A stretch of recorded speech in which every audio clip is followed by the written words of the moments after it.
ঘুরতে এসেছি। হ্যাঁ রে, আমার সাথে এত রাতে হ্যাঁ স্যার। কি বলছে গো? দেখেছো ভালো করে? হ্যাঁ হ্যাঁ স্যার, দেখেছি বলো। ভদ্রসভ্য মেয়ে তো নাকি? হ্যাঁ মানে পোশাক আশাক দেখে তো তাই মনে হলো ভদ্রসভ্য। নাম ঠিকানা পরিচয় কিছু বলেছে? না স্যার, সেসব তো কিছু বলেনি। ওই শুধু বললো একটু রজনী সেনের সঙ্গে দেখা করতে চাই। যাই হোক, পাঠিয়ে দাও। পাঠিয়ে দিই স্যার? আচ্ছা ঠিক আছে স্যার, ঠিক আছে।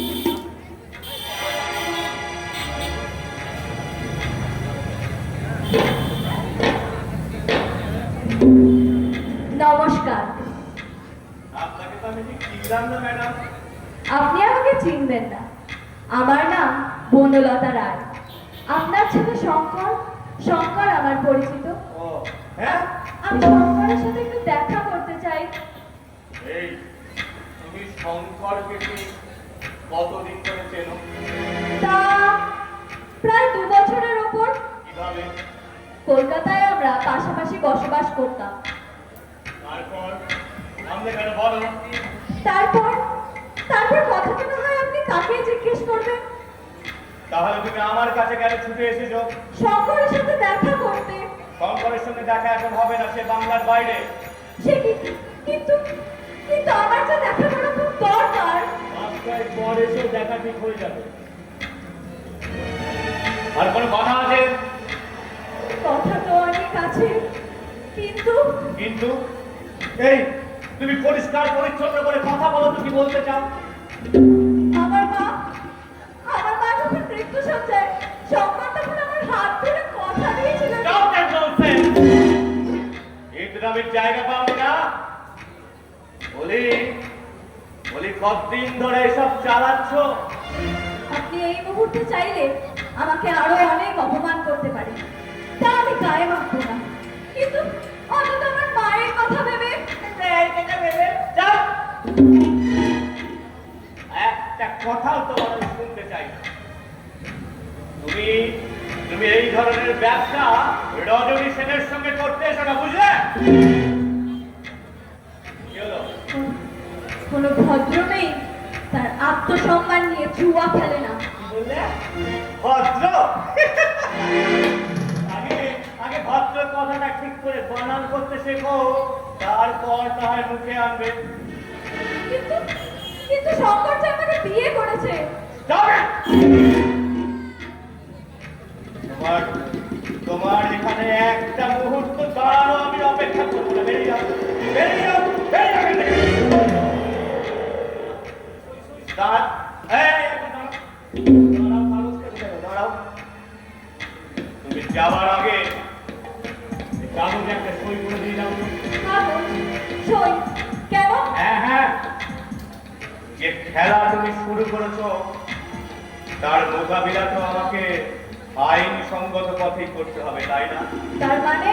তার মানে খুব সিম্পল, তুমি আমার ছেলে শঙ্করের নামে যে মিথ্যে অভিযোগ খানা তুলেছো, তার আমি একটা জবানবন্দি আমি এই কাগজে নিয়ে নিতে চাই। নাও, করতে হবে আমাকে? কাগজটায় সই করতে হবে। আর যদি না দিই? যদি না দাও, শোনো মেয়ে, আমার নাম রজনী সেন, বুঝলে মেয়ে?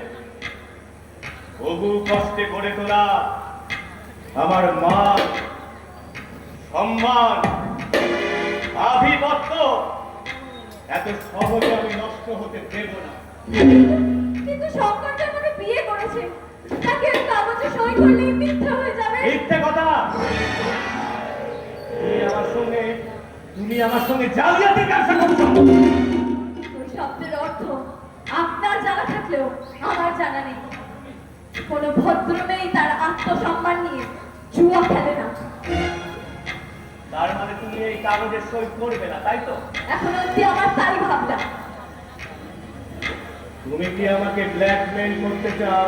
ওই শব্দের অর্থ আপনার জানা থাকলেও আমার জানা নেই। আর আমি ছেলে শঙ্কর যদি তোমাকে মেনে না নেয় তখন কি করবে? সে এসে বলুক, তবেই আমি মেনে নেবো। অনুমানের বসে কোনো সিদ্ধান্ত আমি নেব না। হ্যাঁ, সবই ঠিক আছে রে। হ্যাঁ, বলছি আমি যদি তোমাকে আমার ভান্ডার থেকে কিছু নগদ ক্যাশ মানি অফার করি। আপনি অনর্থক নানা উপায়ের কথা ভাবছেন রজনী বাবু। আসলে আমি আপনার সাথে কোনো ব্যবসা করতে আসিনি। কিন্তু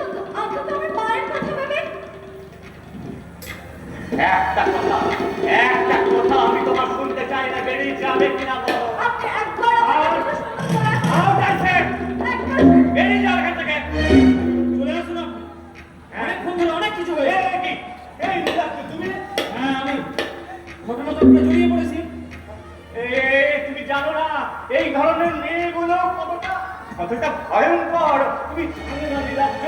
তাই না? তা আমার চেয়ে বেশি ভয়ঙ্কর নিশ্চয়ই হবে না রজনী বাবু। তা নয়, না, তোমার থেকে ভয়ঙ্কর নীলাব্জ। এদের কাছে তুমি থেকো না নীলাব্জ। বললাম তো আমার থেকে বেশি ভয়ঙ্কর হবে না রজনী বাবু। চলে আসুন আপনি, এই, দাঁড়িয়ে দাঁড়িয়ে তামাশা দেখছেন। চলে আসুন। Nilabja, Nilabja.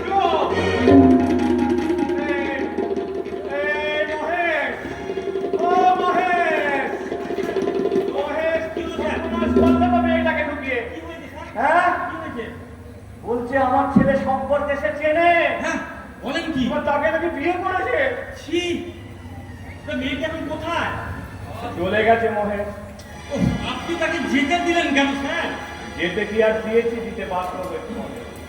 I suspect something is going wrong, Mahesh. আমার বিরুদ্ধে একটা কঠিন ষড়যন্ত্র চলছে মহেশ।